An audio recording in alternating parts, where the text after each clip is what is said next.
الذي خلق الأشياء فقدره تقديرا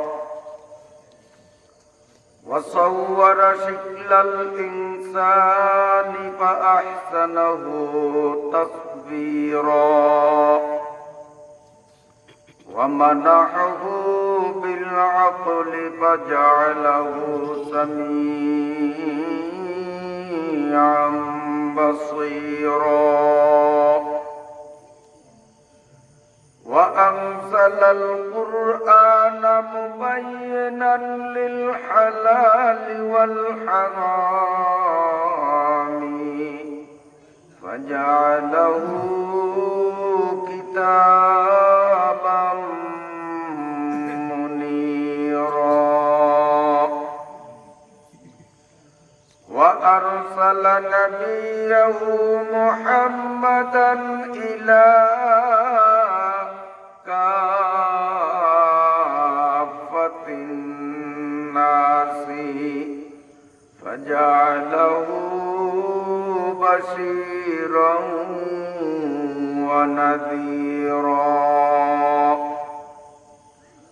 وداعيا إلى الله تعالى بإذنه وسراجا منيرا صلى الله تعالى عليه وعلى آله وأصحابه وأهل بيته وأزواجه وأتباعه الذين طهرهم الله من الرجس والشرك فطهرهم تطهيرا اللهم صل على محمد وعلى آل محمد كما صليت على إبراهيم وعلى آل إبراهيم إنك حميد مجيد اللهم بارك على محمد وعلى آل محمد كما باركت على إبراهيم وعلى آل إبراهيم إنك حميد مجيد أما بعد فأعوذ بالله من الشيطان الرجيم بسم الله الرحمن الرحيم ولو أن أهل الكتاب آمنوا واتقوا لكفرنا عنهم سيئاتهم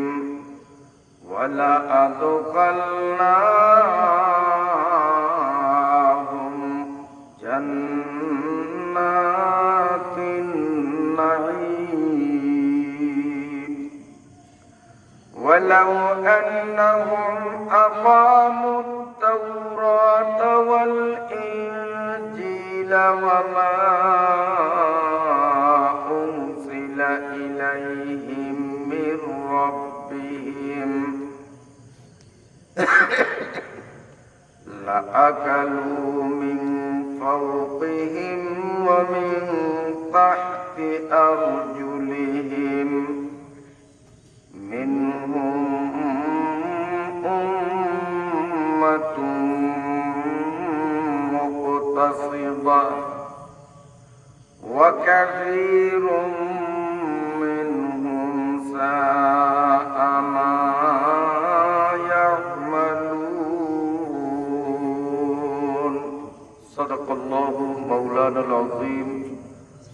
وصدق نبينا الأمين ونحن على ذلك لمن الشاهدين والشاكرين آمنت بالله পিরোজপুর জেলাধীন ভান্ডারিয়া থানার অন্তর্গত পূর্ব মাটিভাঙ্গা পাহলানবাড়ি দাখিল মাদ্রাসা ময়দানে 3 দিন ব্যাপী 64তম ধারাবাহিক তাফসীরুল কোরআন মাহফিলের আজ প্রথম দিনের সমাপনী পর্বের শ্রদ্ধাভাজন সম্মানিত সভাপতি, অত্র মাদ্রাসার স্বনামধন্য সম্মানিত শিক্ষকবৃন্দ, দিগার ওলামায়ে হযরত, মান্যবর এলাকার সম্মানিত মুরব্বীগণ, অদূর সুদূর থেকে কোরআনের মহাব্বতে পাগল পারা হয়ে আগত সমবেত সর্বস্তরের সম্মানিত সুধী মণ্ডলী, দিনী ভাইয়েরা, পর্দার আড়ালের সম্মানিতা আমার মায়েরা, বোনেরা ও মেয়েরা, আপনাদের এ তাফসীরুল কোরআন মাহফিল আজ 64তম বৎসরে এসে পদার্পণ করল। আলহামদুলিল্লাহ। সূরা ফাতিহা থেকে শুরু, এদিক থেকে সূরা 46তম সূরা ফাতিহা তথা আলহামদু সূরা থেকে নিয়ে আজ পবিত্র কোরআন শরীফের 6ষ্ঠ পারার 6 নম্বর পারার সূরা আল মায়েদার 64 নং আয়াত পর্যন্ত শেষ হলো। আমি আপনাদের সামনে 65 নম্বর আয়াত থেকে তিলাওয়াত করলাম। ইন্তেজামিয়া কমিটির পক্ষ থেকে আমাকে 65, 66, 67, 68, 69 মোট 5টি আয়াত আমার জন্যে বরাদ্দ করেছেন। আমি বরাদ্দকৃত 5টি আয়াতের মধ্য হতে মাত্র 2টি আয়াত আপনাদের সামনে তিলাওয়াত করলাম। আল্লাহ রাব্বুল আলামিন যদি আমার মতো অধমকে তৌফিক দেন আর সাথে সাথে আপনাদের ধৈর্যের বাঁধ যদি টিকে থাকে, আমি বরাদ্দকৃত 5টি আয়াতের যতটুকু সম্ভব শাব্দিক অর্থ সহ প্রাসঙ্গিক সংক্ষিপ্তাকারে হলেও ব্যাখ্যামূলক আলোচনা উপস্থাপন করার চেষ্টা করব ইনশাআল্লাহ। যে মহান রব্বুল আলামিন এই ঘনবসতিপূর্ণ এলাকার বহু সংখ্যক মুসলিম জনগোষ্ঠীর মধ্য থেকে আমাদের কিছু সংখ্যক ব্যক্তিবর্গকে সুস্থ সবল দেহমন নিয়ে সুশৃঙ্খলভাবে যথা সময়ে কোরআনুল কারীমের মজলিসে সশরীরে উপস্থিত হওয়ার সুবর্ণ সুযোগ করে দিলেন। প্রথমেই সেই মহান রব্বুল আলামিনকে অকপট মনের গহীন থেকে সশ্রদ্ধ কৃতজ্ঞতা জানাই আলহামদুলিল্লাহ।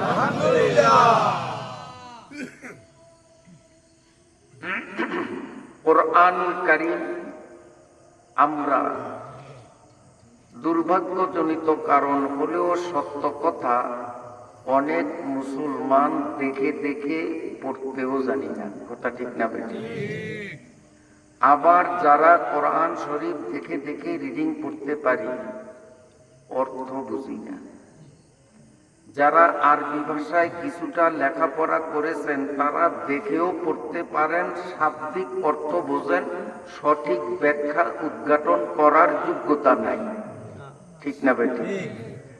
এ কারণে বৎসরে আনুষ্ঠানিকভাবে 3 দিন ব্যাপী এলাকার মুরব্বীগণ সিদ্ধান্ত মোতাবেক 3টি দিনের জন্য এলাকার মানুষ যাতে সর্বস্তরের মানুষ আল্লাহ পাকের কালামের মর্ম বুঝতে পারে এবং কোরআন অনুযায়ী জীবন গড়তে পারে, এই মহৎ উদ্দেশ্য ও লক্ষ্যকে কেন্দ্রীভূত করেই তো এই মাহফিলের সূচনা। ঠিক না ভাই? কারে কাজ ইখলাস না শুধু বাহরাওয়ার, কারে কাজ ইখলাস না শুধু বাহরাওয়ার, তরকে চুনা কারে সাজাওয়ার। তর যে কোনো কাজ করার আগে লক্ষ্য উদ্দেশ্য ইখলাস ঠিক করতে হবে, তাহলে সেই কাজটি ফলপ্রসূ হবে। আল্লাহ তাআলা আমাদের জন্য এই ধারাবাহিক তাফসীরুল কোরআন মাহফিলকে হিদায়াতের এবং রহমত ও বরকত, কল্যাণ, সমৃদ্ধির জন্য শতভাগ কবুল করুন। বলুন আলহামদুলিল্লাহ। যারা এখনো মাহফিলে আসতে পারেননি, আল্লাহ তাআলা অল্প সময়ের মধ্যে তাদেরকেও যেন কোরআনের মাহফিলে আসার মন মানসিকতা তৈরি করে দেন। বলুন সবাই বলে নাই, কারণ অনেকের মনে চিন্তা, লোকজনের উপস্থিতি যদি বেড়ে যায় তো আমরা তো ভাগ পাবো। কি বলেন? লোক যদি এখানে আপনারা যা আসছেন আরো 10 গুণ হয়, তাতে আপনাদের ভাগে কথা কিছু কম পড়বে না?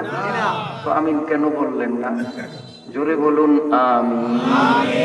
আসুন আমরা আর বাড়তি কোনো ভূমিকায় অপ্রাসঙ্গিক কথায় না গিয়ে সরাসরি বিষয়ভিত্তিক আলোচনা, তিলাওয়াতকৃত আয়াত কেন্দ্রিক আলোচনায় চলছি। আবারও মাদ্রাসা পড়ুয়া তালিব ইলমদের মতো সমবেত কণ্ঠে বলুন আউযু বিল্লাহি মিনাশ শাইতানির রাজীম, বিসমিল্লাহির রাহমানির রাহিম। ওয়ালাউ আন্না আহলাল কিতাবি আমানু ওয়াত্তাকাউ লাকাফারনা আনহুম সাইয়্যাত ইলা আখিরি আয়াত। শাব্দিক অর্থ কোরআন কারীমের 6ষ্ঠ পারা 5 নম্বর সূরা, সূরা-ই মায়েদার 65 নম্বর আয়াত। আল্লাহ পাকের ইরশাদ, যদি নিশ্চয়ই কিতাবধারীগণ ঈমান আনয়ন করত, ওয়াত্তাকাউ এবং তাকওয়া অবলম্বন করত, লাকাফারনা আনহুম সাইয়্যাতিহিম, নিশ্চয়ই আমি আল্লাহ তাদের বিগত জীবনের সমস্ত পাপগুলো মোচন করে দিতাম। ওয়ালা আদখালনাহুম জান্নাতিন নাঈম, আর আমি তাদেরকে নিয়ামতপূর্ণ জান্নাতে প্রবিষ্ট করতাম। এগুলো আয়াতটির শাব্দিক বাংলানুবাদ। এই আয়াতে কারিমার মাধ্যমে আল্লাহ রাব্বুল আলামিন ইহুদি এবং খ্রিস্টানদের একটি বদ অভ্যাস, বদ আমলের বর্ণনা করেছেন, যাতে করে এখান থেকে মুসলিম উম্মাহ শিক্ষা গ্রহণ করে যে ইহুদি এবং খ্রিস্টানদের এই গর্হিত চরিত্র যেন আমার মধ্যে অনুপ্রবেশ করতে না পারে। ইহুদি এবং খ্রিস্টানদের এই বৈশিষ্ট্য যেন আমার মধ্যে কোনো ক্রমে প্রবেশ করতে না পারে, শতভাগ আমরা এর থেকে পবিত্র থাকব। ইহুদি কারা? বর্তমান দুনিয়ার নাম্বার 1 রক্ত চোষা প্রাণী। বর্তমান দুনিয়ার মানুষ রূপী জানোয়ার, কুখ্যাত মানবতার চরম শত্রু ইসরায়েলের রাষ্ট্রপ্রধান নেতানিয়াহু এবং তার পূর্বপুরুষগণ, এরা হলো ইহুদি। এখন ইহুদি জাতি কেমন? বর্তমান বিশ্বের মানুষ ইহুদি জাতি চিনতে আর মুশকিল নাই। যারা ইহুদি শুধু শুনতো, ইহুদি কারে কয় বুঝতো না, এই নেতানিয়াহুর কারণে গোটা পৃথিবীর কাছে এইভাবে ইহুদিরা পরিচিত হলো যে আল্লাহর আকাশের নিচে জমিনের উপরে মানুষ রূপী কোন জানোয়ার যদি থেকে থাকে তাহলে সেই গ্রুপটাই হলো ইহুদি। ইহুদিরা ভালো না খারাপ? বৃক্ষ তোর নাম, ফলে পরিচয়। বৃক্ষটা ভালো না মন্দ লিকচার দেওয়া লাগে না, ওর ফল দেখলেই বোঝা যায় বৃক্ষটা ভালো। এটা কাঁঠাল গাছ, এটা আম গাছ। আরেকটা বৃক্ষ মাকাল ফলটি হিঙ্গুল বরণ, দেখতে বড় চমৎকার। মাকাল ফলটি হিঙ্গুল বরণ, দেখতে বড় চমৎকার। অন্তরে তার পুরিশ পুরো বুদ্বুষয় সাধ্যকার। কবি মুজাম্মিল বলেন যে এক ধরনের ফল আছে, ফলটার নাম মাকাল ফল। আপনাদের অত্র অঞ্চলে এটা পাওয়া যায় কিনা আমার জানা নাই। কি নাম? মাকাল ফল। এর দৈহিক আকৃতিটা হলো পটল, চিনেন তো তরকারি বিশেষে পটল, হুবহু পটলের মতো দেখতে, প্রায় একেবারে পটলের মতোই। এটা যখন কাঁচা থাকে তখন পটলের মতো সবুজ, যখন এটা পেকে যায় তখন এত চমৎকার চকচকে ঝকঝকে লাল বর্ণ ধারণ করে, ওই ফলটার দিকে তাকাইলে চোখ জুড়িয়ে যায়। কি সুন্দর! মাকাল ফলটি হিঙ্গুল বরণ, হিঙ্গুল বরণ মানে লাল রঙের। মাকাল ফলটি হিঙ্গুল বরণ, দেখতে বড় চমৎকার। দেখতে খুব ভালো লাগে, কি সুন্দর ফল। অন্তরে ভিতরে তার ভিতরে পুরিশ পুরো, পুরিশ মানে পচা পায়খানা।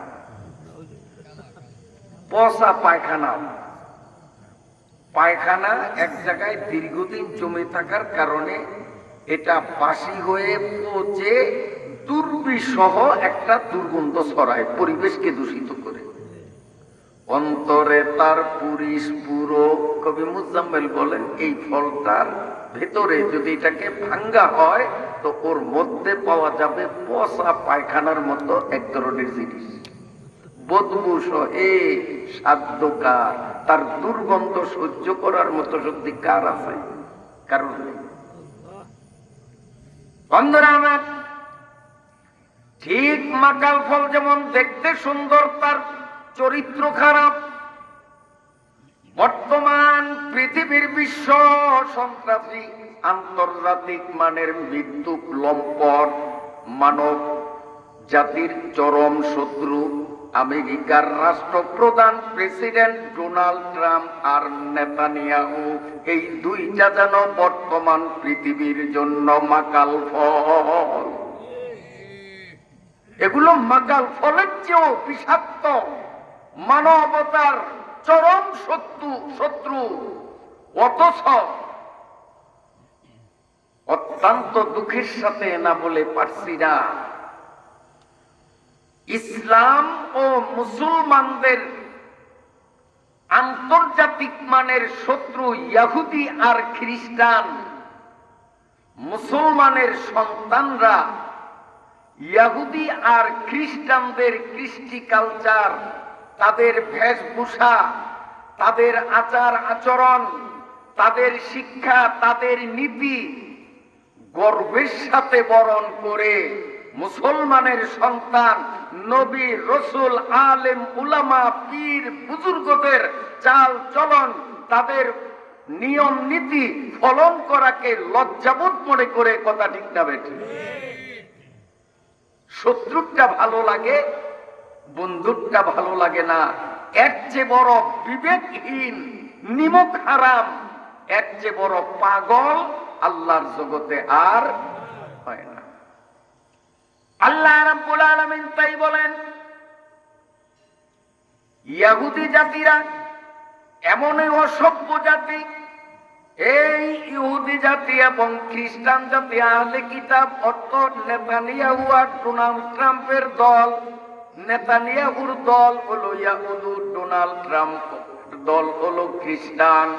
আল্লাহ বলেন, লাউ আন্না আহলাল কিতাবি আমানু ওয়াত্তাকাউ, ইহুদিরা যদি ঈমান আনয়ন করত কোরআনের প্রতি, খ্রিস্টানরাও যদি কোরআনকে গ্রহণ করত, ওয়াত্তাকাউ, তাদের মনে যদি খোদাভীতি অর্জন করত, তাকওয়া অবলম্বী হতো, আমার আল্লাহ বলেন ওদের সারা জীবনের গুনাহগুলো আমি আল্লাহ মাফ করে দিতাম। কিন্তু ইহুদি জাতিরা ঈমানও আনলো না, ইহুদি জাতিরা তাকওয়াও অর্জন করলো না, বরং এরা আল্লাহর নবীদের বিরোধিতা করতে গিয়ে সরজমিনের ৭০,০০০ পয়গাম্বর নবী রাসূলদেরকে এই ইহুদিরা হত্যা করেছে।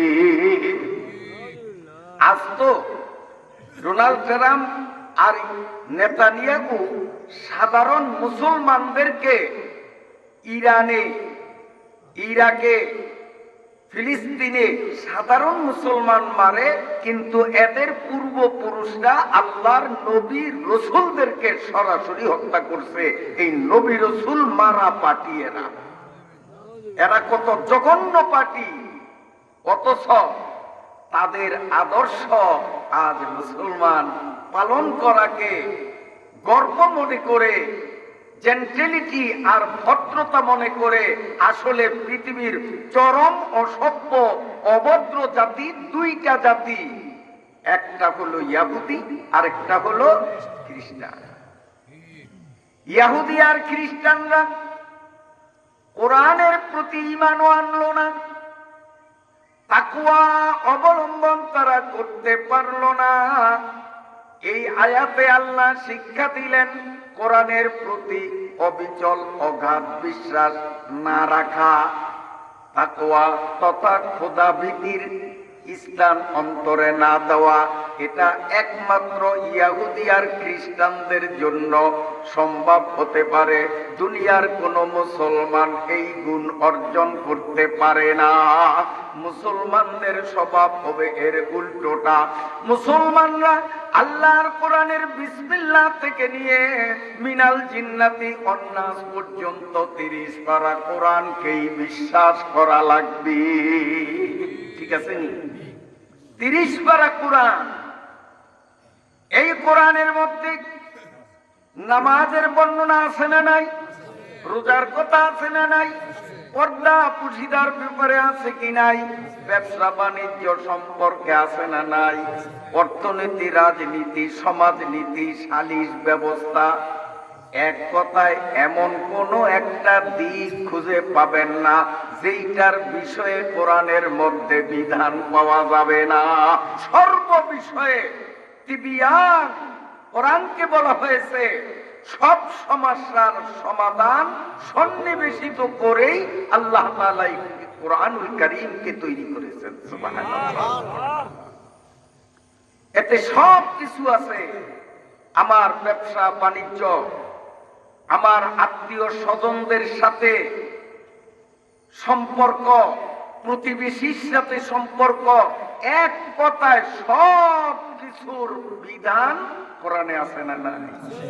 অতএব শুধু কোরআন থেকে রোজার সবক নেব, কোরআন থেকে নামাজের সবক নিব, কোরআন থেকে হজের সবক নিব, কিন্তু কোরআন থেকে আমার রাজনীতি নিব না, কোরআন থেকে আমার অর্থনীতি নিব না, কোরআন থেকে আমার সমাজনীতি নিব না। তাহলে কোরআন আংশিক মানলাম, আংশিক মানলাম না, মুসলমানও আমি হতে পারলাম না।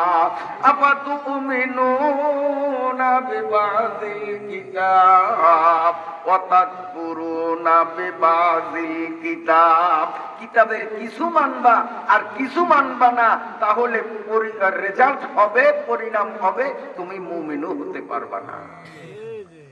তাহলে আল্লাহ পাকের কোরআনের শুরু থেকে শেষ পর্যন্ত কমপ্লিট কিতাবকে আল্লাহর কিতাব হিসাবে আমরা বিশ্বাস করতে হবে, বিশ্বাস করিও। ঠিক আছে নি? এই কিতাবের মধ্যে কোন রকম পরিবর্তন সংযোজন, উলট পালট, বাড়ানি কমানি কিচ্ছু করতে পারে নাই।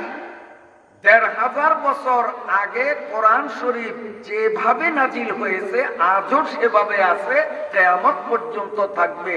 এর মধ্যে কেউ একটা জের জবর বাড়াতে পারবে না, একটা জের জবর কমাতেও পারবে না, সুরক্ষিত।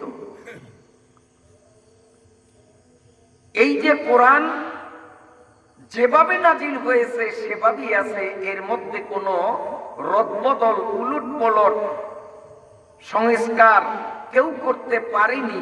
এটা শুধু আমরা মুসলমানরা দাবি করি তাই না, পৃথিবীর যে কোনো বিবেকবান ব্যক্তি যদি কোরআন নিয়ে একটু মাথা খাটায়, গবেষণা করে, তাহলে সেই স্বীকার করতে বাধ্য যে এই কোরআন আসলেই যেভাবে নাজিল হয়েছে আজও সেভাবে আছে। অমুসলিমরাও স্বীকার করতে বাধ্য। বিশ্বাস হয়নি আপনাদের? যেমন একজন অমুসলিম পণ্ডিত, নাম হলো মিস্টার উইলিয়াম মুয়র।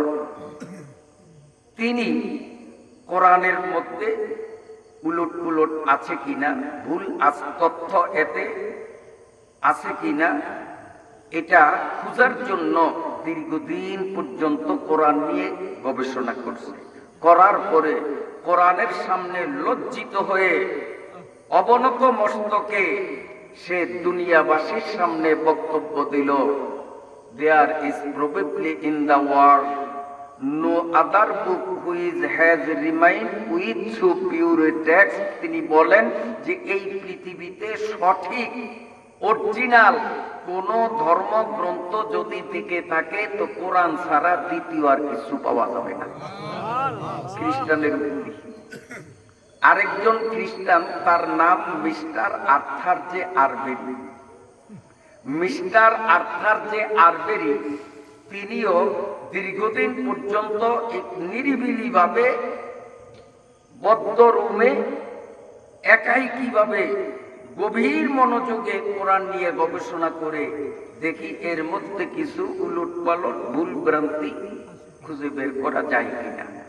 দীর্ঘদিন গবেষণা করার পর কোরআনের সামনে এসে এতটাই হেয় প্রতিপন্ন হলো, দুর্বল হয়ে গেল, এই মিস্টার আর্থার যে আরবেরির মতো বেঈমানের বাচ্চা অমুসলিম, সে ৩০ পারা কোরআন শরীফের ইংরেজি ভাষায় অনুবাদ পর্যন্ত করছে।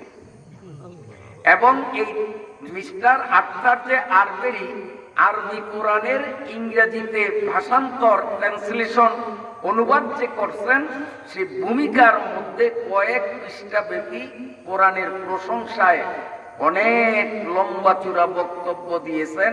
যেমন এক জায়গায় তিনি লেখেন, Bradley the rhetoric and the rhythm of the Arabic of the Quran are so characteristic, so powerful, so highly that any person whatsoever is bound in the nature of things to be but a poor copy of the glittering splendor of the original. Subhanallah, subhanallah. স্বীকার করতে বাধ্য যে এই কোরআন স্বয়ং আল্লাহ কর্তৃক অবতারিত কিতাব। এই কিতাবের একটা জের জবর একটা নক্তাও আজ পর্যন্ত কেউ পরিবর্তন করতে পারেনি। সুবহানাল্লাহ। অতএব মুসলমানদের স্বভাবিক, মুসলমান এই কোরআনুল কারীমের প্রথম থেকে শেষ পর্যন্ত পূর্ণ কোরআনকে আল্লাহর কিতাব হিসাবে মেনে নেয়া, এবং কোরআনকে যে আল্লাহর কিতাব হিসাবে আমি মেনে নিলাম, এর বহি প্রকাশ আমার কাজ কর্মে প্রমাণিত হবে। আমার বিবাহ শাদী, আমার ব্যবসা বাণিজ্য, এক কথায় আমি যাই করি না কেন কোরআনের বিধান মতো হয় কিনা, এটা কোরআন সম্পর্কে অভিজ্ঞ আলেমদের মতামত নিয়ে যদি করি, তাহলেই হব আমরা এক নম্বরের ঈমানদার। এক নম্বরের ঈমানদার। আল্লাহর কোরআনের উপরে যখন ঈমান, ওই অনুযায়ী যখন তার কাজের প্রতিফলন ঘটবে, আর এটি তখনই সম্ভব প্রত্যেকও যখন তার মধ্যে তাকওয়া তথা আল্লাহর ভয় বিদ্যমান থাকবে। আল্লাহ বলেন এই দুইটা জিনিসের সমন্বয় যেই মানুষটার ভিতরে ঘটবে, আমি আল্লাহ নিশ্চয়তার সাথে ঘোষণা দিলাম তার জীবনের সমস্ত গুনাহগুলোকে আমি বদলে দেব, মাফ করে দেব, মাফ করে দেব, কোনো গুনাহ থাকবে না। এই আয়াতে বলা হয়েছে লাকাফারনা আনহুম সাইয়্যাতিহিম, তার সমস্ত গুনাহগুলো আমি মাফ করে দেব। আরেক আয়াতে আল্লাহ আরেকটু ক্লিয়ার করে বলেন ইল্লাল্লাযীনা তাবু ওয়া আমিলুস সালিহাতি ফাউলাইকা ইউবাদদিলুল্লাহু সাইয়্যাতিহিম হাসানাত। সুবহানাল্লাহ, সুবহানাল্লাহ। কি সুন্দর সুসংবাদ। রব্বুল আলামিন বলেন মানুষ যত বড় পাপ করুক না কেন, কখনো যদি সে নিজের কৃত পাপকে স্মরণ করে লজ্জাবোধ করে যে আমি করলামটা কি, আমি তো অন্যায় করলাম, অপরাধ করলাম, নিজের কৃত অপরাধকে স্বীকার করে যেই ব্যক্তি তার ঈমানকে মজবুত করবে, সাথে সাথে আগামী দিনের জন্য সঠিকভাবে পথ চলা শুরু করবে, আল্লাহ বলেন শুধু তার গুনাহ আমি মাফই করব না, যেই পরিমাণ গুনাহ তার আমল নামায় ছিল ওই পরিমাণ সওয়াব তার আমল নামায় আমি ভরে দেব। শুধু গুনাহ মাফ করব তাই না, গুনাহ তো মাফ হবে হবে। তার 10টা গুনাহ ছিল, 10টা গুনাহ মাফ, আবার 10টা নেকি তার আমল নামায় বসানো হবে। 20টা গুনাহ ছিল, 20টা গুনাহই তার মাফ, আমল নামা শূন্য থাকবে না, ওই শূন্য আমল নামাতে 20টা নেকি বসানো হবে। সুবহানাল্লাহ, সুবহানাল্লাহ। ওয়ালা আদখালনাহুম জান্নাতিন নাঈম। আল্লাহ বলেন তার গুনাহ মাফ হবে, গুনার শূন্য স্থানটাকে নেক দ্বারা পূর্ণ করা হবে, এবং লাস্ট পরিণতি হবে আমি তাকে নেয়ামতপূর্ণ জান্নাতের মধ্যে ঢুকিয়ে দিই। আর জান্নাত এমনই একটা বাড়ি, ভাগ্য গুণে যদি কোনো ব্যক্তি একবার জান্নাতে ঢোকে, কশিন কালেও আর তাকে জান্নাত থেকে বহিষ্কার করা হবে না, চিরস্থায়ী বসবাসের জায়গা জান্নাত। সুবহানাল্লাহ।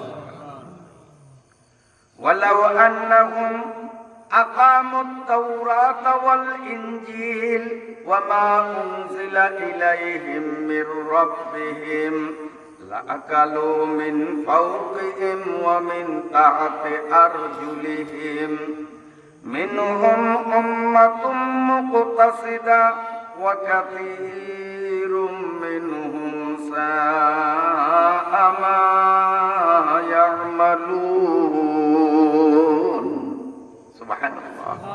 আল্লাহ তাআলা বলেন যদি তারা মানে ইহুদি আর খ্রিস্টানরা আকামুত তাওরাত ওয়াল ইনজিল, তারা যদি তৌরাত আর ইনজিলটাকে সোজা করত, মানে তৌরাত মুসা নবীর উপরে নাজিলকৃত কিতাব, ইনজিল ঈসা নবীর উপর নাজিলকৃত কিতাব, মুসা নবী এবং ঈসা নবীর ইন্তেকালের পরে ইহুদিরা তৌরাত কিতাবের মধ্যে, খ্রিস্টানরা ইনজিল কিতাবের মধ্যে অনেক পরিবর্তন করছে, আল্লাহর কিতাবের আয়াত কেটে দিয়ে নিজেরা সেখানে আবার আয়াত রচনা করে বসিয়ে দিয়েছে। অরিজিনাল নাই, নিজেরা ইচ্ছা মতো আল্লাহর কিতাব রদবদল করছে। সম্ভব কেন? যেহেতু এই পৃথিবীতে ইনজিল নামক কিতাবটার মাত্র একজন হাফেজ ছিল। ইনজিল কিতাবের হাফেজ কয়জন ছিল? তার নাম হযরতে ঈসা আলাইহিস সালাম। তৌরাত কিতাব মুসা নবীর উপর আল্লাহ নাযিল করছেন, এই কিতাবের হাফেজ পৃথিবীতে কেবলমাত্র দুইজন ছিলেন, একজন মুসা নবী, আরেকজন তার ভগ্নিপতি মিস্টার কারুন। হ্যাঁ, এই দুইজন মাত্র তৌরাত শরীফের হাফেজ ছিল। যখন মুসা আলাইহিস সালাতু ওয়াস সালাম ইন্তেকাল করলেন, কারুন বদমাইশকেও মাটি গ্রাস করলো, পৃথিবীতে তৌরাত শরীফের আর কোনো হাফেজ ছিল না। এই সুযোগে তারা নিজেরা আয়াত ঢুকিয়ে ঢুকিয়ে মানুষকে বলতো, এই যে কিতাব থেকে তোমাদের শোনাই, কিতাব থেকে তোমাদের শোনাই। আজকে যদি এই কোরআনের কোনো একটা আয়াতকে কেটে দিয়ে আমি নিজে আরবি ইবারত বানিয়ে যদি এখানে বসিয়ে দেই, টিকাতে পারবো? তার কারণ কোরআনের হাফেজ আছে না নাই? হাফেজ সাহেবরাই ধরবে যে যা বলতেছেন এটা কিন্তু কোরআন, এটাই ঠিক না? যদি একটা আয়াত কমিয়ে দেই তো হাফেজ সাহেবরা ধরবে যে এইখানে যা পড়ছেন তারপরে পড়লেন মাঝখানে তো 3 লাইন নাই। তার কারণ লক্ষ লক্ষ হাফেজ বর্তমানে পৃথিবীতে আছে না নাই? বন্ধুরা আমার, আল্লাহ রাব্বুল আলামিন বলেন, ইহুদিরা শয়তানি করিয়া আল্লাহর কিতাব তৌরাতকে বাঁকা করছে, কমাইছে, বাড়াইছে। খ্রিস্টানরাও তাই করেছে। যদি খ্রিস্টান আর ইহুদিরা তওবা করিয়া আল্লাহর কিতাব তৌরাত আর ইনজিলটাকে যদি সোজা করত, অর্থাৎ কমাইছে সেখানে অরিজিনালটা লাগাইতো, নিজেরা বাড়াইছে সেইটা যদি তারা বাদ দিয়া অরিজিনাল তাওরাত যদি তারা রাখত। ওয়ামা উনসিলা ইলাইহিম মির রাব্বিহিম, এবং আল্লাহ পাকের পক্ষ থেকে সর্বশেষ যেই কিতাব তাদের কাছে পাঠানো হয়েছে, অর্থাৎ কোরআন। এই কোরআন শুধু মুসলমানদের জন্য নয়, আল্লাহর আসমানের নিচে জমিনের উপরে আস্তিক নাস্তিক হিন্দু বৌদ্ধ খ্রিস্টান, এক কথায় পৃথিবীতে যত ধর্মের মানুষ, যত জাতি আছে, এই কোরআন সকলকে টার্গেট করিয়া নাজিল হইছে। সারা পৃথিবীতে ধর্ম বলতে একটা, তার নাম হলো ইসলাম। ধর্মগ্রন্থই বর্তমানে অরিজিনাল একটা, তার নাম হলো কোরআন। যদি এরা তৌরাতকে ঠিক করত, ইনজিলকে ঠিক করত, আর যদি তাদের কাছে যেই কোরআন নাজিল করা হয়েছে এই কোরআনের উপরেও যদি তারা বিশ্বাস স্থাপন করত, আল্লাহ রাব্বুল আলামিন বলেন, লা আকালু মিন ফাওকিহিম ওয়া মিন তাহতি আরজুলিহিম। আল্লাহ বলেন, আমি তাদের রিজিকের মধ্যে এতটা সমৃদ্ধি আর বরকত দিতাম, এরা উপরের থেকে খাইতো, নিচের থেকেও খাইতো, রিজিকের অভাব থাকতো না। রিজিক দুই দিক থেকে আসে। আমরা যা খাই, আমাদের জীবন চাঞ্চল্যকে অব্যাহত রাখার জন্য নিত্য প্রয়োজনীয় যেই পণ্য দ্রব্য, এইটা পাওয়া যায় দুই দিক থেকে, কিছু উপর থেকে, কিছু নিচ থেকে। বলবেন উপর থেকে কি? উপর থেকে আসে বৃষ্টি, বৃষ্টি নিচ থেকে ওঠে না, উপর থেকে আসে। এই বৃষ্টি আমাদের জন্য রিজিক, কারণ বৃষ্টি যদি না হয় তো কোনো ফসল হবে, কোনো ফসল হবে না। এই বৃষ্টি আমাদের জন্য রিজিক, তার কারণ এই যে গাছগাছালি, ক্ষেত খামারে আমাদের চাষ করা যে আপনার ধান গাছ, পাট গাছ ইত্যাদি, আমাদের যেমন খাওয়া দাওয়ার প্রয়োজন আছে, ওদেরও ঠিক তেমন খাওয়া দাওয়ার প্রয়োজন আছে। আমরা মানুষ যারা বাঙালি, আমাদের প্রধান খাদ্য হলো ভাত। পশ্চিমা দেশের মানুষের প্রধান খাদ্য হলো গম। ওরা মাঝে মধ্যে শখ করিয়া ভাত খায়, যেমন আমাদের দেশে মাঝে মধ্যে শখ করি আমরা আটা খাই। তো মানুষের অঞ্চল ভেদে কারো প্রধান খাদ্য ধান, আবার কারো প্রধান খাদ্য গম। সেই সাথে আরো কিছু খাবার লাগে, শুধু ধান হলেই চলবে না। ডাইল লাগবে কি লাগবে না, তরকারি লাগবে কি লাগবে না, মাছ গোশত লাগবে কি লাগবে না, কিন্তু ওগুলা মূল খাদ্য না, মূল খাদ্য ভাত। সেই সাথে ওর রুচি বাড়ানোর জন্য বাড়তি কিছু জিনিস লাগে। এই গাছগাছালি, এদেরও নিয়মিত খাদ্য লাগে। এদের খাদ্য কি? আধুনিক বিজ্ঞান গবেষণা করিয়া প্রমাণ করছে, গাছগাছালির যত রকমের খাবার দরকার, তার মধ্যে প্রধান খাদ্যের নাম হলো নাইট্রোজেন। বলেন কি নাম? গাছগাছালির প্রধান খাদ্যের নাম কি? নাইট্রোজেন। যেমন আমাদের বাঙালিদের প্রধান খাদ্য হলো ভাত, ধান, ওদের হলো নাইট্রোজেন। তাছাড়া potash, phosphoric acid, sulphuric acid, nitric acid, carbon dioxide ইত্যাদি, এগুলো গাছের মুখরোচক খাবার, পুষ্টিকর খাবার। মূল খাবারের নাম কয় না, বুঝেন না? নাইট্রোজেন। এখন ভাত না খেয়ে বাঙালি যেমন নিজের জীবন চাঞ্চল্য টিকাতে পারবে না, গাছগাছালির জন্য নাইট্রোজেন সরবরাহ না হলে দুনিয়ার কোনো গাছ বাঁচবে না, সব মরে যাবে। এই নাইট্রোজেন থাকে কোথায়?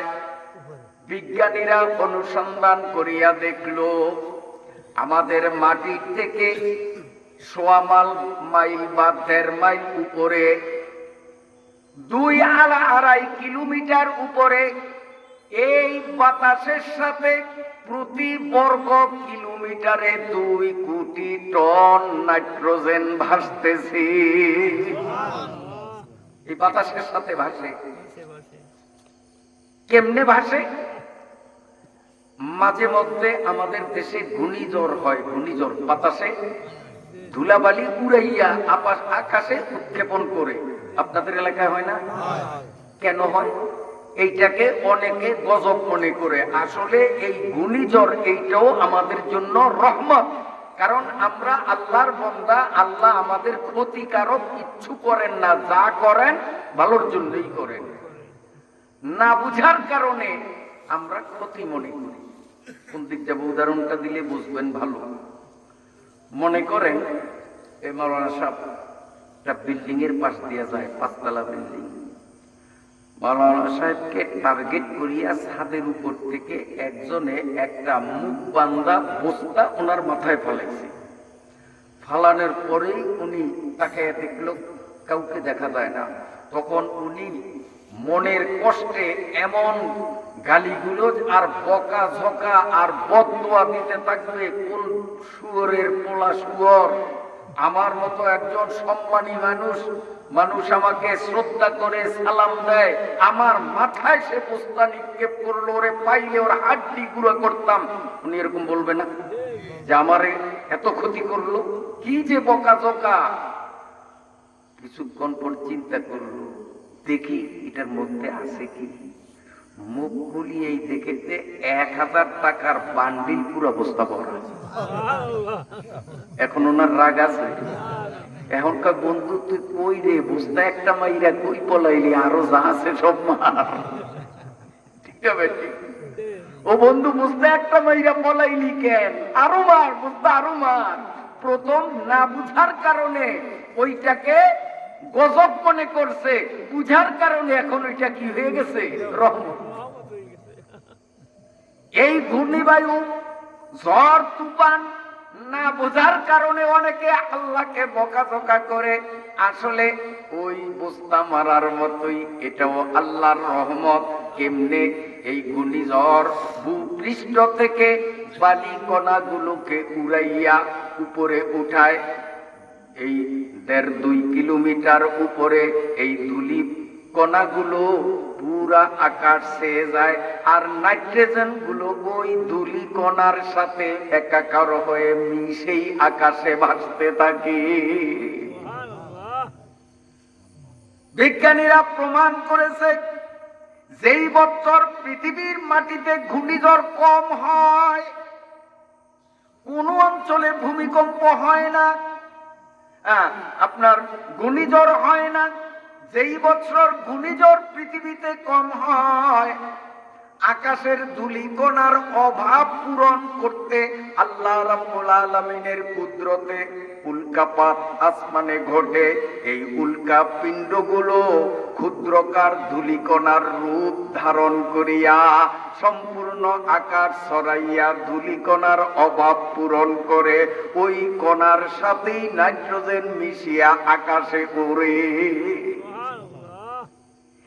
এই আকাশ থেকে গাছের প্রধান খাদ্য নাইট্রোজেন গুলো গাছের গোড়ায় পৌঁছাবার মতো কোনো মাধ্যম, কোনো মেশিন, কোনো উপায় পৃথিবীর কোনো বিজ্ঞানী আজ পর্যন্ত আবিষ্কার করতে পারে নাই।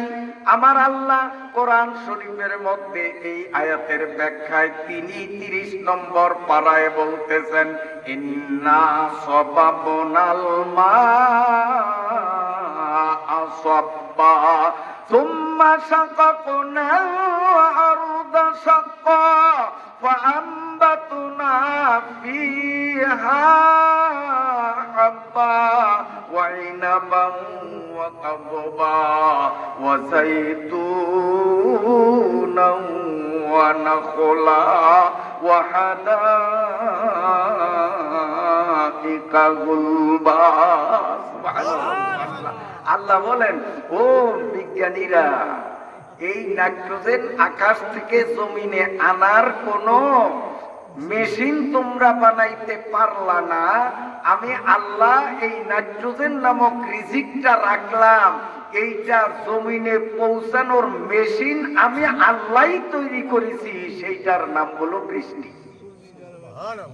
এই যে গতকাল পরশু বৃষ্টি হলো, এই আকাশ থেকে নেমে আসা বৃষ্টির ফোঁটাগুলো শূন্য স্থানের, শূন্য মর্গের ওই নাইট্রোজেন গুলোকে ধাক্কা মেরে মেরে পৃথিবীর পৃষ্ঠে পৌঁছে দিয়েছে। এই নাইট্রোজেন গুলো বৃষ্টির পানির সাথে মিলে মিশে আমার খেতে, খামারে, বাগানে, সব গাছের গোড়ায় নাইট্রোজেন পৌঁছে দিয়েছি। কষ্ট হয়নি আপনাদের? বুঝতে কষ্ট হয়নি? যেহেতু একটা শিক্ষা প্রতিষ্ঠানের ময়দানে মাহফিল, শিক্ষা কেন্দ্রিক, শিক্ষামুখী কিছু কথা না বললে আমার মনে হয় মাহফিলের হক পুরোপুরি আদায় হবে না। উচিত ছিল এই প্রতিষ্ঠানের সকল শিক্ষকগণ উপস্থিত থাকা, উচিত ছিল উপরের ক্লাসের সকল ছাত্ররা উপস্থিত থাকা, উচিত ছিল এলাকার শিক্ষিত লোকদের উপস্থিতি 100-তে 100 জন মাহফিলে থাকা। কি বলেন? কিন্তু অনেকের মনে ধারণা ওই গেলে তো কবর মিজান আসর ফুলসেরাত এই তো হুজুররা কইব সুবহানাল্লাহ আলহামদুলিল্লাহ এই তো কইব, আর কি মাহফিলে শিখবো বাকি। এই জন্য তাদের কিছু আফসোস লাগিয়ে দেই, চিন্তা করবে যে কেন মাহফিলে গেলাম না। আমি আজকে এই বিষয়ে লম্বা চূড়া বক্তব্য দিতে গেলে আমার আয়াতের মাথায় পৌঁছাতে পারবো না, এই জন্য সংক্ষেপ করব।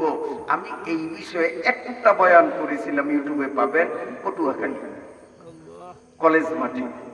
উপস্থিতিও আলহামদুলিল্লাহ অনেক ভালো ছিল, শত শত আলেমদের উপস্থিতি দেখেছি, হাজার হাজার ইংরেজি শিক্ষিত লোকদের উপস্থিতি, বহু লোক ছিল। ওই বন্দরের যে বড় মাহফিল না, সেখানে যা লোক হয় তার চেয়েও 5-7 গুণ বেশি লোক ছিল। পুরা স্টেজে আলেম উলামা জেনারেল শিক্ষিত লোক ভরা ছিল, বিশাল প্যান্ডেল, বড় মাহফিল।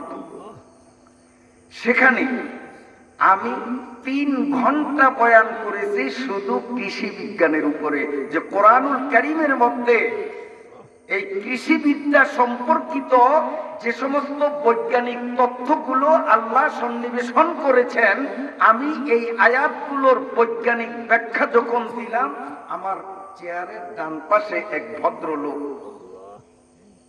এই 3 ঘন্টা পর্যন্ত জিকির করেন লা ইলাহা ইল্লাল্লাহ, লা ইলাহা ইল্লাল্লাহ, লা ইলাহা ইল্লাল্লাহ, লা ইলাহা ইল্লাল্লাহ, লা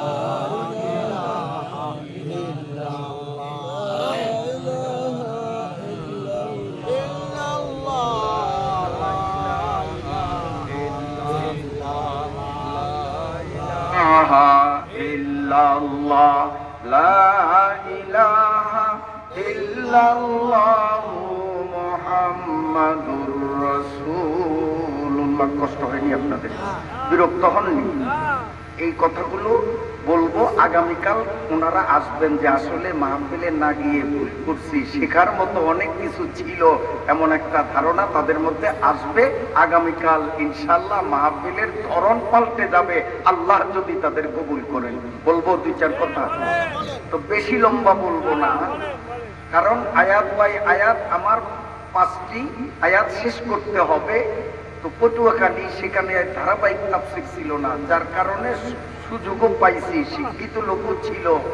তো আমার চেয়ারের ডান পাশে এক ভদ্রলোক এক নজরে আমার বক্তব্যে বেশি আমি লক্ষ্য করছি। বয়ান যখন ছেড়ে দিলাম চেয়ার থেকে, আমি দাঁড়ানোর সাথে সাথে লোকটা আমার সাথে আলিঙ্গন করে বুকে বুক মিলিয়ে 2 চোখের পানি ছেড়ে আমার জামা ভিজিয়ে দিল, কান্দে আর বলে, হুজুর আমি একজন কৃষিবিদ বিজ্ঞানী, কৃষি বিজ্ঞান নিয়ে আমি লেখাপড়া করেছি এবং বাংলাদেশ সরকারের কৃষি বিভাগে আমি একজন উচ্চ পদস্থ সরকারি কর্মকর্তা, আমি উপর র্যাঙ্কের অফিসার। কিন্তু আজকের বয়ানের শুরু থেকে 3 ঘন্টা পর্যন্ত আমি আপনার চেহারা থেকে মুখ সরাইতে পারি নাই, যে আমার মতো এত বড় একজন কৃষি বিজ্ঞানী, যাকে সরকার মোটা অঙ্কের বেতন দেয়, এই কৃষি বিজ্ঞান সম্পর্কে কোরআন থেকে আপনি যে বৈজ্ঞানিক তথ্যগুলো আজকে আমাদের সামনে ব্যক্ত করলেন, আমার একটাও জানা ছিল না, সব নতুন করে জানছি। 3 ঘন্টা আলোচনা করেছিলাম কৃষি বিজ্ঞান উপরে। আজকে অত লম্বা আলোচনা করবো না, একটু কিঞ্চিত বলবো, অনুমতি দিলে বলি। আমার ভাইরা বাবাজিরা,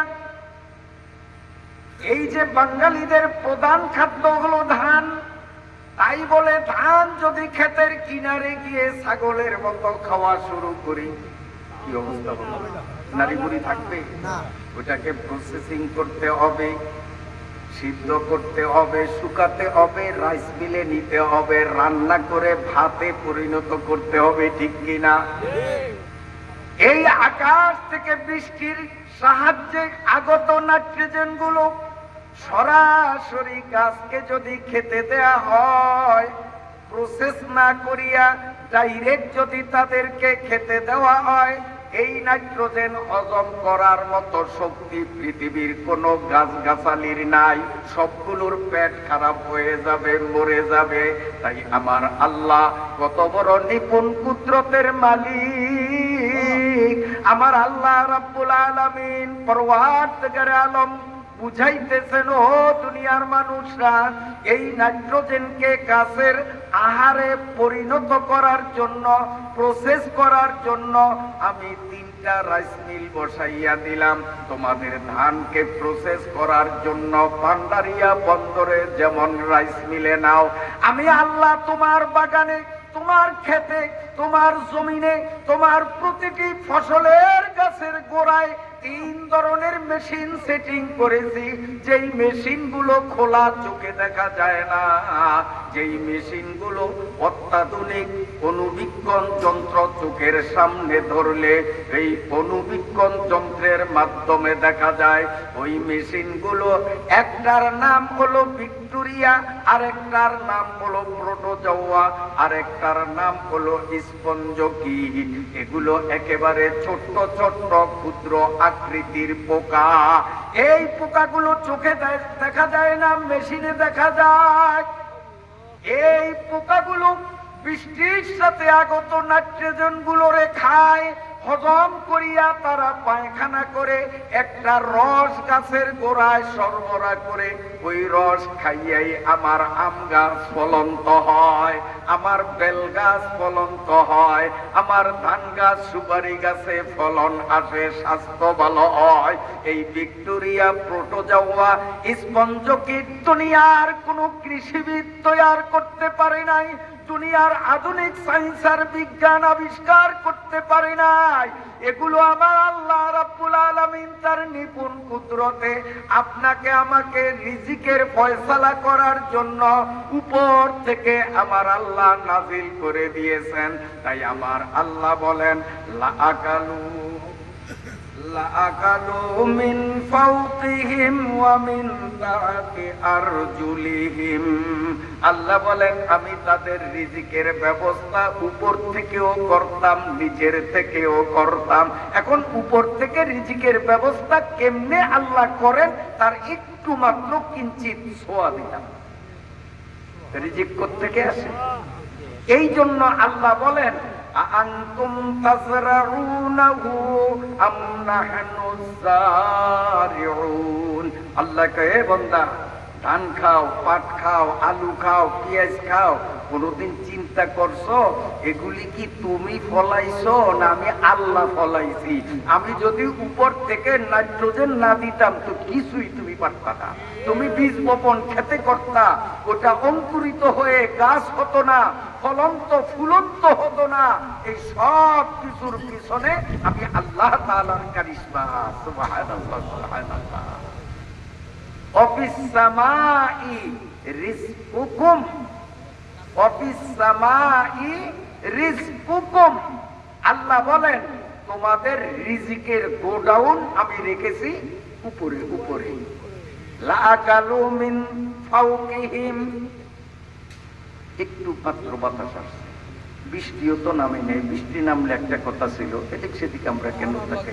আল্লাহ যা করেন ভালোই করেন। একটু গরম লাগছে, আল্লাহ বাতাস দিয়া পরিবেশটা ঠান্ডা করছে।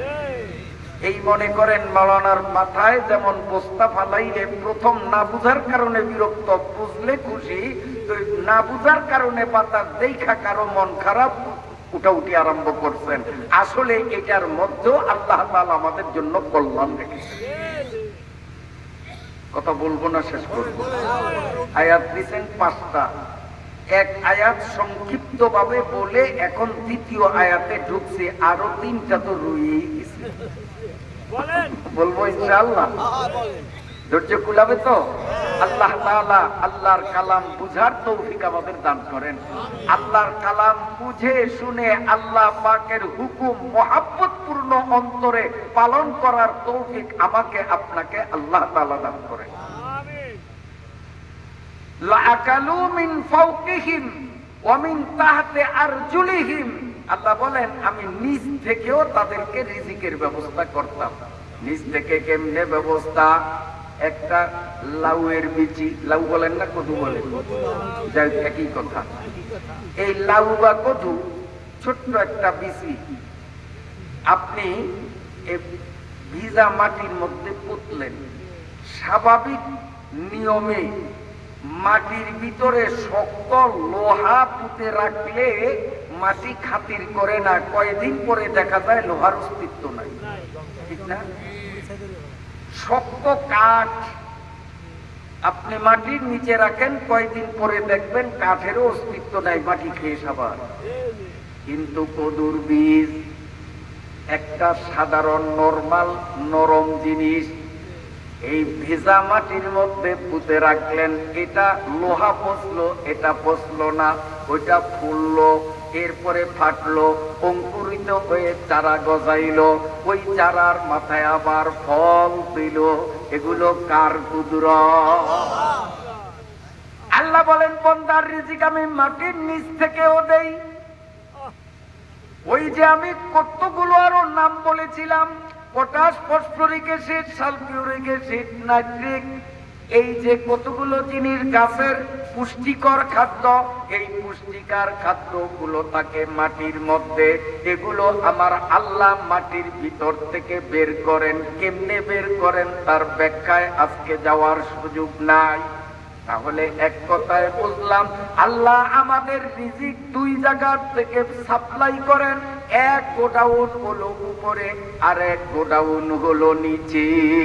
আল্লাহ রাব্বুল আলামিন বলেন নবীর জমানার ইহুদি, বর্তমানের না, নবীর জমানার ইহুদি, নবীর জমানার খ্রিস্টানরা যদি তাদের এই উলট পুলট করা তৌরাত ইনজিলকে বাদ দিয়ে তৌরাত ইনজিলকে সোজা করে তওবা করে তাকওয়া অবলম্বী হয়ে কোরআনুল কারীমকে বরণ করে নিত, আমি আল্লাহ নবীর যুগের ইহুদিদেরকে এমন ভাবে রিজিক দিতাম, উপর থেকে নিচের থেকে তাদের এত পরিমাণে রিজিক দিতাম, অভাব অনটন তাদের কারো থাকতো না, কামাই রুজি তাদের প্রয়োজন থাকতো না। কোন কামাই রুজির দরকার নেই, বসে বসে খেতে পারত। এই কথা আল্লাহ কেন বলছেন? যে নবীর যুগের ইহুদিরা, ইহুদি আলেমগণ, খ্রিস্টান আলেমগণ, তারা তৌরাত জবুরকে সোজা করে নাই। চিন্তা করছে তৌরাত জবুরকে যদি সোজা করি আর মুসলমানদের কোরআন যদি মানি, তো আমাদের পীরগিরি তো আর থাকবে না। এখন তো আমরা বিশ্বাস, তখন আমাদের নেতাগিরি থাকবে না, মানুষ আমাদেরকে হাদিয়া তওবা দেয়, এগুলি তো আর পাবো না। এই যে তাদের মধ্যে সম্পদের একটা লোভ ছিল, তাই আল্লাহ বলেন তোমরা ভ্রান্ত পথে থেকে কি পরিমাণ রিজিক পাও, যা পাও তাও অবৈধ, পরিমাণেও কম। একবার কোরআনের প্রতি ঈমান এনে দেখো তোমাদের রিজিক আমি আল্লাহ কত পরিমাণে বাড়াইয়া দেই, তোমাদের অভাবের থাকবে না। ঠিক প্রমাণ করেছে আব্দুল্লাহ ইবনে সালাম সহ যতজন ইহুদি, তামিম দারি সহ যতজন খ্রিস্টান ইহুদি ধর্ম ত্যাগ করিয়া খ্রিস্টান ধর্ম ত্যাগ করিয়া ঈমান ইসলাম কবুল করেছে, আমার আল্লাহ এদের এত পরিমাণে রিজিক দিয়েছেন, তাদের কোনো অভাব ছিল না, তাদের ব্যবসা বাণিজ্য চাষাবাদ করতে হতো না, এমনিতেই তাদের কাছে রিজিক এসে যেত, খেয়েও তারা শেষ করতে পারে না। সুবহানাল্লাহ, সুবহানাল্লাহ। মিনহুম উম্মাতুম মুকতাসিদা ওয়া কাসীরুম মিনহুম সাআ মা ইয়ামালুন। শুনেন, তাফসীরে রুহুল বয়ানের মধ্যে লেখা আছে, এক ব্যক্তি উনি বলেন যে আমরা এক সময় সমুদ্র পথে চলছিলাম, মাঝ সাগরে বৃষ্টি পড়া শুরু হয়েছে নাকি?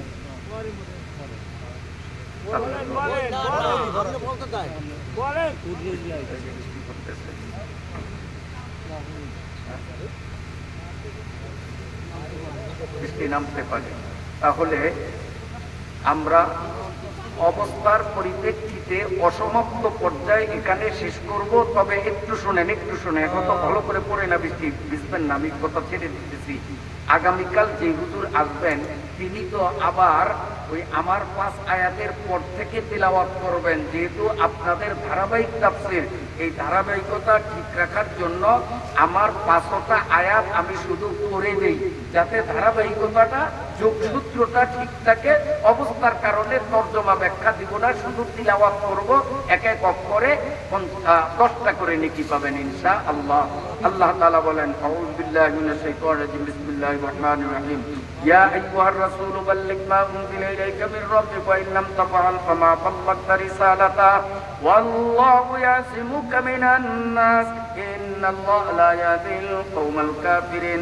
কুল ইয়া আহলাল কিতাবি লাস্তুম আলা শাইইন হাত্তা তুকিমুত তাওরাতা ওয়াল ইনজিলা ওয়া মা উনজিলা ইলাইকুম মির রাব্বিকুম ওয়া লা ইয়াজিদান্না কাসীরাম মিনহুম মা উনজিলা ইলাইকা মির রাব্বিকা তুগয়ানা ওয়া কুফরা ফালা তা'সা আলাল কওমিল কাফিরিন। إن الذين آمنوا والذين هادوا والصائبون والنصارى من آمن بالله واليوم الآخر وعمل صالحا فلا خوف عليهم ولا هم يحزنون صدق الله مولانا العظيم. Hey, Mikhail Kure.